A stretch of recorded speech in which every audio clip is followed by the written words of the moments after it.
এগুলো আমরা করে থাকি, কিন্তু এগুলোর যে ফজিলত, এগুলোর যে প্রতিদান, এগুলো আমরা মনের ভিতরে লালন করি না, আমরা বুঝতে পারি না। এজন্য আমাদের নামাজের ভিতরে ভালোবাসা তৈরি হয় না, নামাজের ভিতরে আমাদের স্পৃহা আসে না, নামাজের ভিতরে সাহাবায়ে কেরামের যেরকম ঈমান ছিল সেই ঈমানটুকু আমাদের আসে না। আমাদের নামাজের ভিতরে যদি মশায় কামড় দেয় তাহলে আমাদের নামাজ বিগড়ে যায়, কোন সূরা পড়তেছিলাম সেটাও ভুলে যাই। অথচ আল্লাহ রাসূল সাল্লাল্লাহু আলাইহি ওয়াসাল্লামের সাহাবায়ে কেরামের পা থেকে তীর খুলে ফেলা হয়েছে, তারা টের পর্যন্ত পায় নাই যে আমার পা থেকে তীর খুলে ফেলা হয়েছে। ডান পাশের জন লিখতেছেন খারাপ কাজ করতেছেন, বাম পাশের জন লিখতেছেন আপনি কোন কাজ করলেন, লা ইউগাদিরু সগীরাতান ওয়ালা কাবীরাতান ইল্লা আহসাহা। আসসালামু আলাইকুম ওয়া রাহমাতুল্লাহি ওয়া বারাকাতুহু।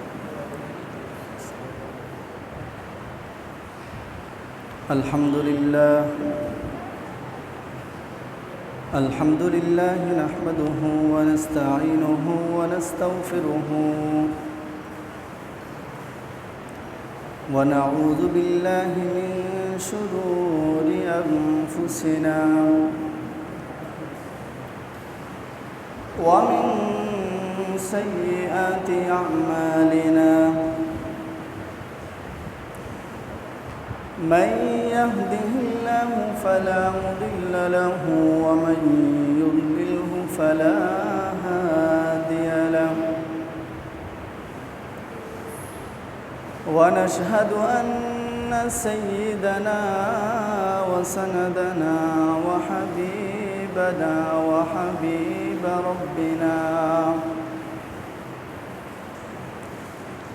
وطبيبنا وطبيب قلوبنا ومولانا وأولانا محمدا عبده ورسوله، أرسله بالحق بشيرا ونذيرا وداعيا إلى الله بإذنه وسراجا وقمرا منيرا. أما بعد فأعوذ بالله من الشيطان الرجيم. بسم الله الرحمن الرحيم. وما أمروا إلا ليعبدوا الله مخلصين له الدين. وقال الله تعالى أيضا في كلامه تعالى: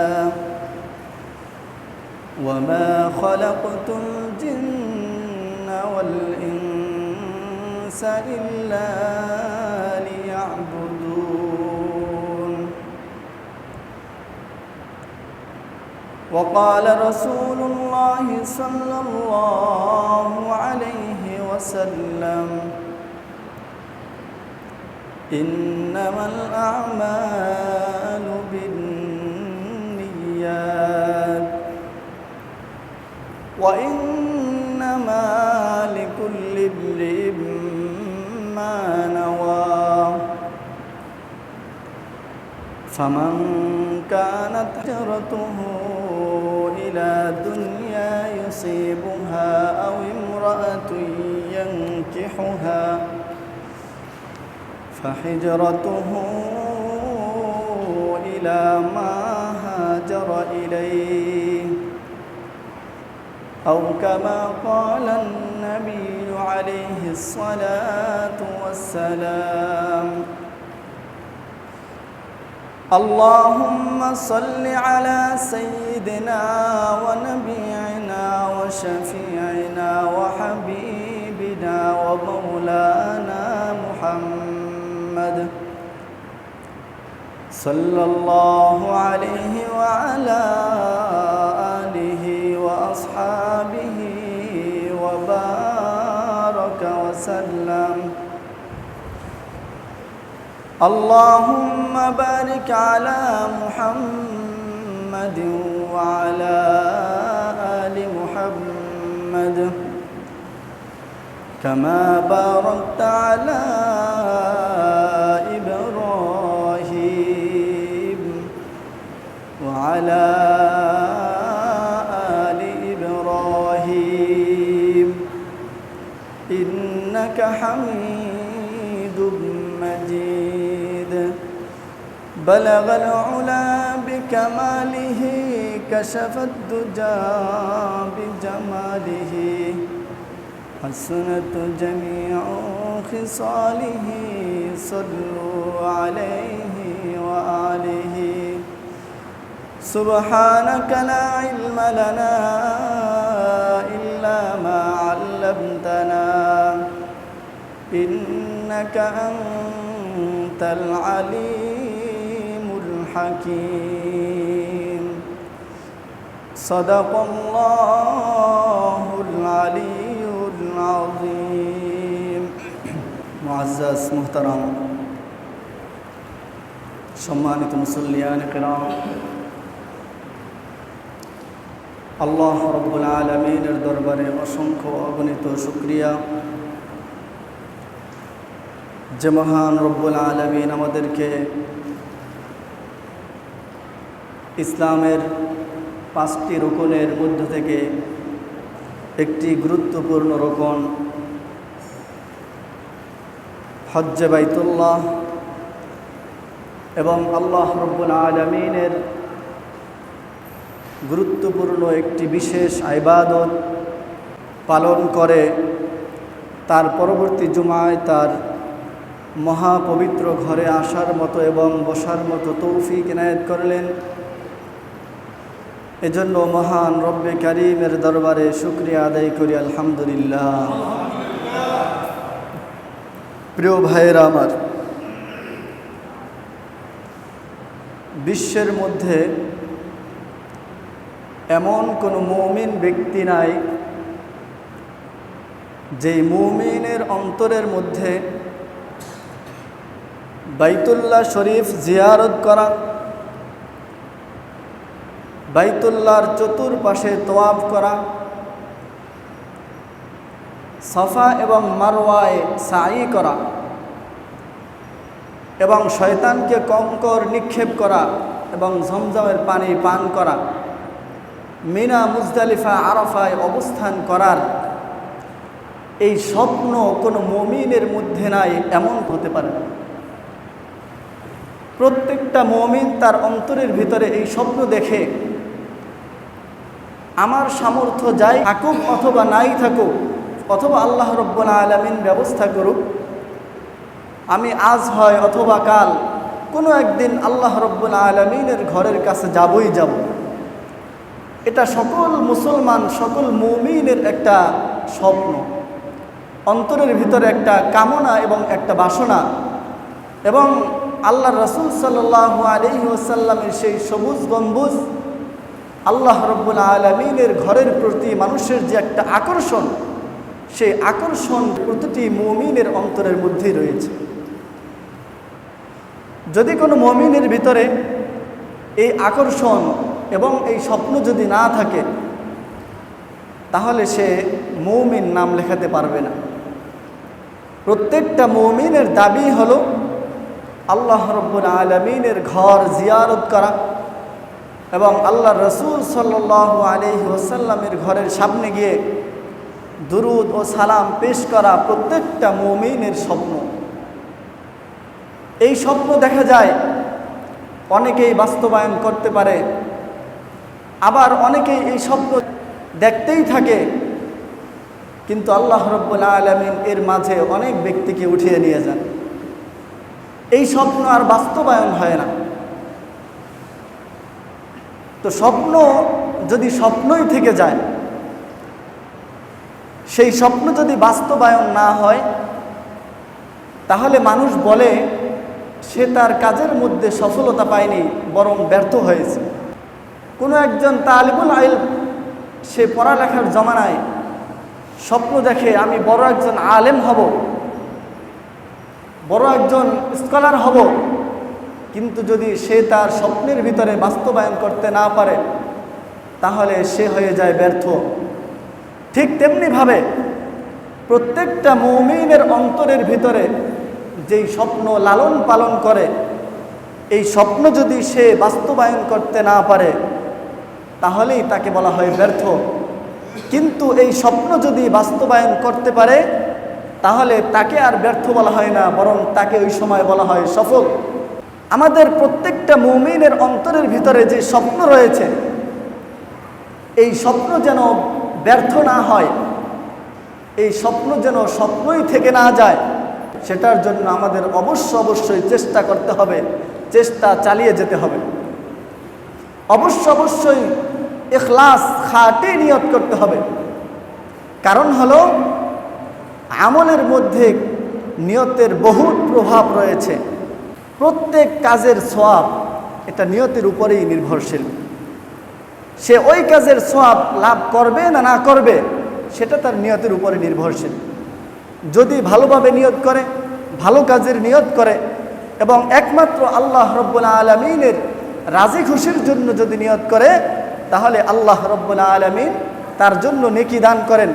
কিন্তু নিয়তের ভিতরে যদি কোনো গরমিল থাকে তাহলে আল্লাহ রব্বুল আলামিন তাকে সওয়াব দান করেন না।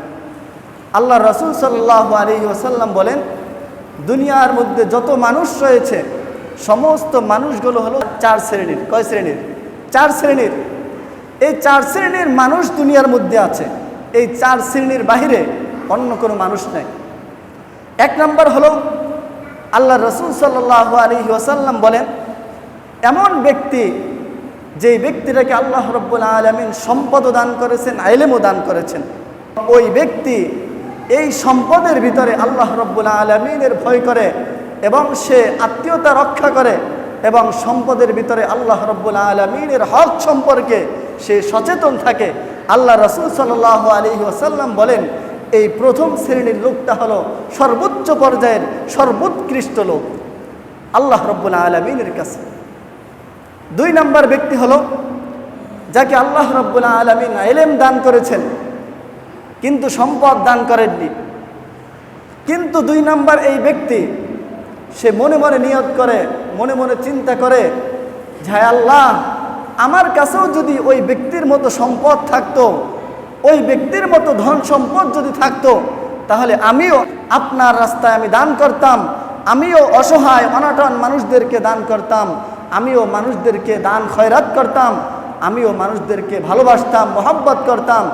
আল্লাহ রাসূল সাল্লাল্লাহু আলাইহি ওয়াসাল্লাম বলেন, এই যে দ্বিতীয় নম্বর ব্যক্তি, এই ব্যক্তিটাকেও আল্লাহ রব্বুল আলামিন প্রথম প্রকার ব্যক্তির যে পরিমাণ সওয়াব হবে সেই পরিমাণ সওয়াব আল্লাহ রব্বুল আলামিন তার আমল নামায় লিখে দেবেন।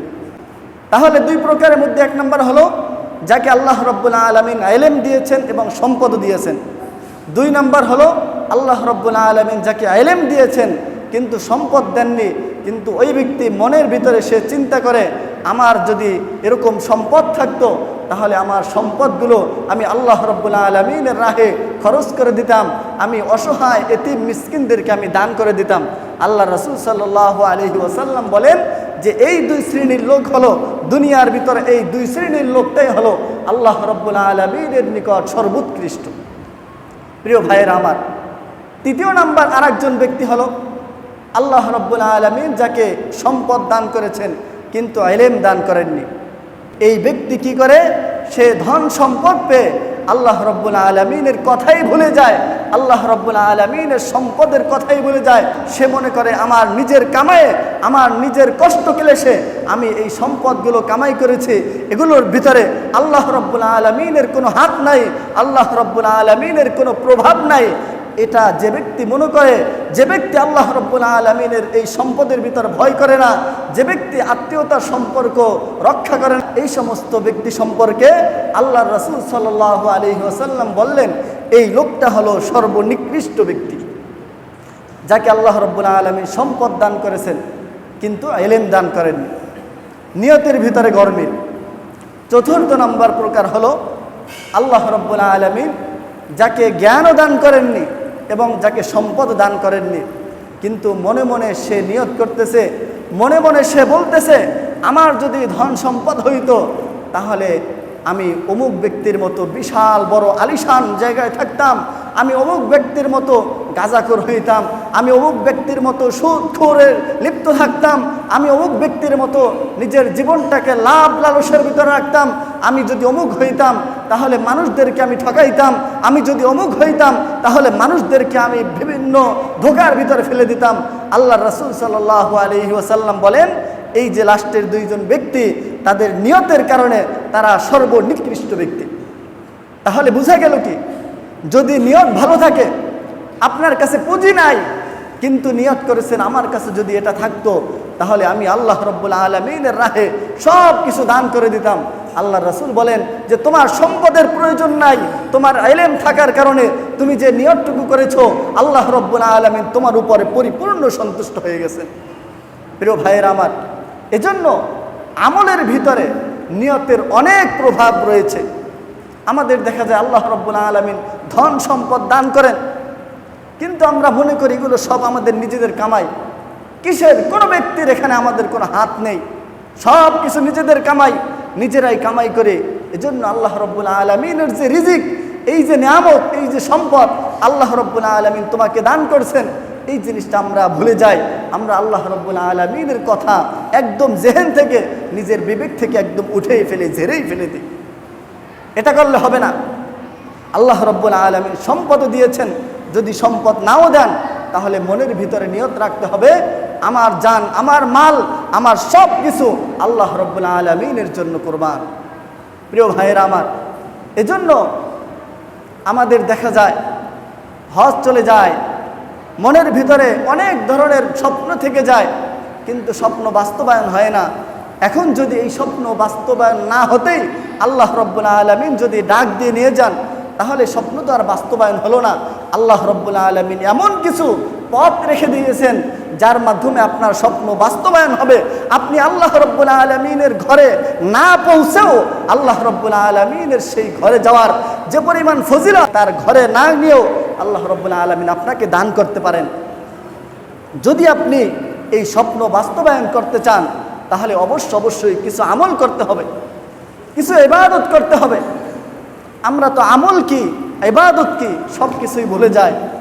যখন সময় আসে, যখন বিপদ আপদ সামনে চলে আসে, তখন শুধুমাত্র আল্লাহ রাব্বুল আলামিনকে ভয় করি, তখন শুধুমাত্র আল্লাহ আল্লাহ আল্লাহ রাব্বুল আলামিনের নামে শুধুমাত্র জিকির।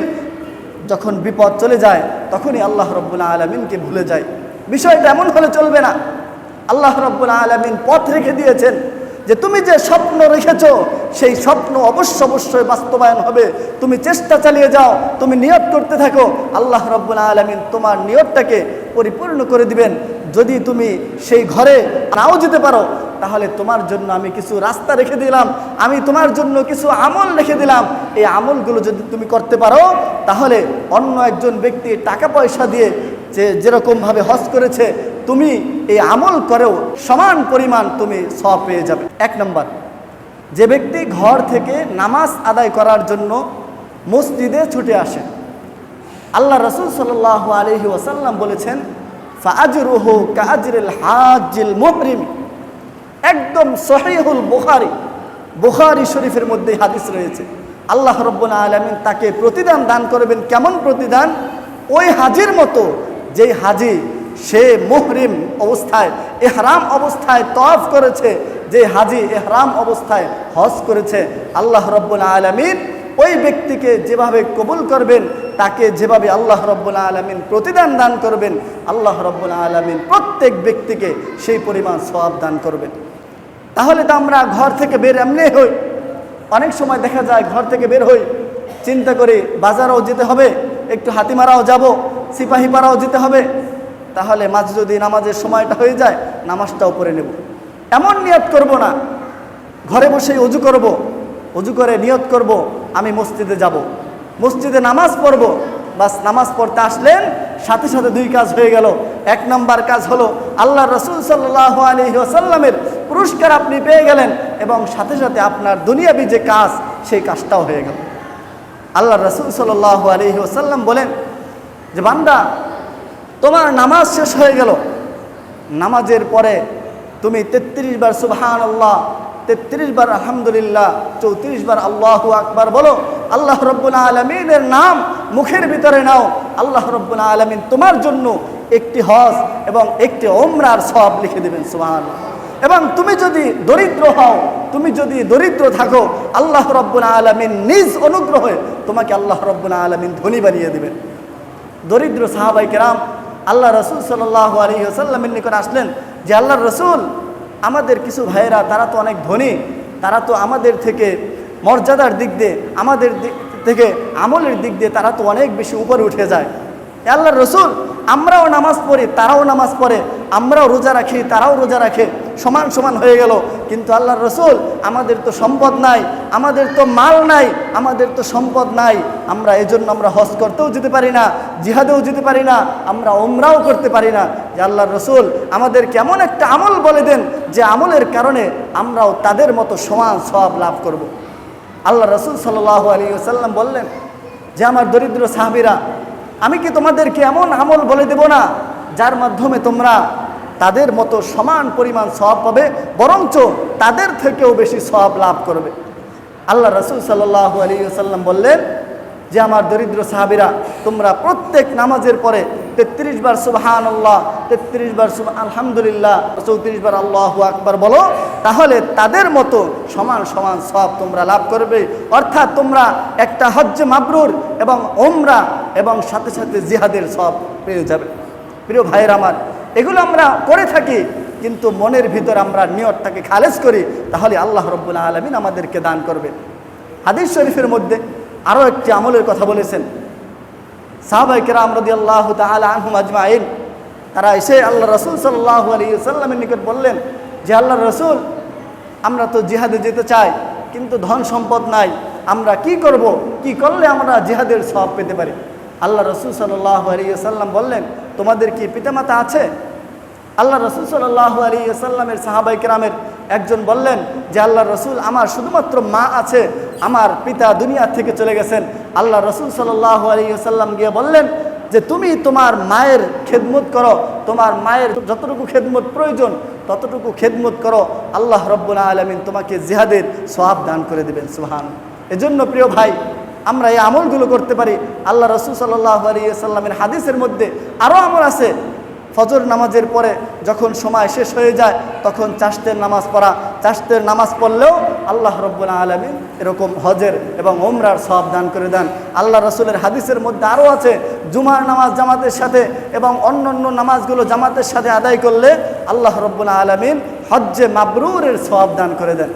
এগুলো আমরা করে থাকি, কিন্তু এগুলোর যে ফজিলত, এগুলোর যে প্রতিদান, এগুলো আমরা মনের ভিতরে লালন করি না, আমরা বুঝতে পারি না। এজন্য আমাদের নামাজের ভিতরে ভালোবাসা তৈরি হয় না, নামাজের ভিতরে আমাদের স্পৃহা আসে না, নামাজের ভিতরে সাহাবায়ে কেরামের যেরকম ঈমান ছিল সেই ঈমানটুকু আমাদের আসে না। আমাদের নামাজের ভিতরে যদি মশায় কামড় দেয় তাহলে আমাদের নামাজ বিগড়ে যায়, কোন সূরা পড়তেছিলাম সেটাও ভুলে যায়। অথচ আল্লাহ রাসূল সাল্লাল্লাহু আলাইহি ওয়াসাল্লামের সাহাবায়ে কেরামের পা থেকে তীর খুলে ফেলা হয়েছে, তারা টের পর্যন্ত পায় নাই যে আমার পা থেকে তীর খুলে ফেলা হয়েছে। এজন্য ভাই, আমাদের নামাজ এবং তাদের নামাজ সমান করতে হবে। এই যে নামাজ, এই প্রত্যেকটা আমলের ভিতরে অনেক অনেক প্রতিদান রয়েছে। এই সমস্ত প্রতিদানগুলো আল্লাহ রব্বুল আলামিন সবগুলো আপনাদেরকে দান করবেন। এই সমস্ত আমল, এগুলো আপনাদের আমল নামে আল্লাহ রব্বুল আলামিন জমা করতেছেন। কিরামান কাতিবিন ইয়ালামুনা মা তাফআলুন, দুইজন ফেরেশতা, একজন এই পাশে আর একজন বাম পাশে, দুজনেই লিখতেছেন। ভালো কাজ করতেছেন, ডান পাশের জন লিখতেছেন, খারাপ কাজ করতেছেন, বাম পাশের জন লিখতেছেন। আপনি কোন কাজ করলেন? লা ইউগাদিরু সাগীরাতান ওয়ালা কাবীরাতান ইল্লা আহসাহা। আপনি বলবেন আল্লাহ রাব্বুল আলামিনের সামনে গিয়ে যে আমার ছোট বড় কোনো কিছুই তো আল্লাহ রাব্বুল আলামিন আপনি ছাড়লেন না। আমি যে ছোট জিনিসগুলো করেছি দুনিয়ার কেউ দেখে নাই, আপনি কিভাবে এটাকে গণনা করলেন? আল্লাহ রাব্বুল আলামিন তো বলবেন কিরামান কাতিবিন ইয়ালামুনা মা তাফআলুন। প্রিয় ভাইয়ের আমার, এজন্য বেশি বেশি আমল করি, বেশি বেশি আমলে লিপ্ত হয়ে যায়, বেশি বেশি মসজিদকে ভালোবাসি। আল্লাহ রাব্বুল আলামিন আমাদেরকে উক্ত কথাগুলোর উপর আমল করার তৌফিক দান করুন। আমিন। ওয়া আখিরু দাওয়ানা আনিল হামদুলিল্লাহি রাব্বিল আলামিন।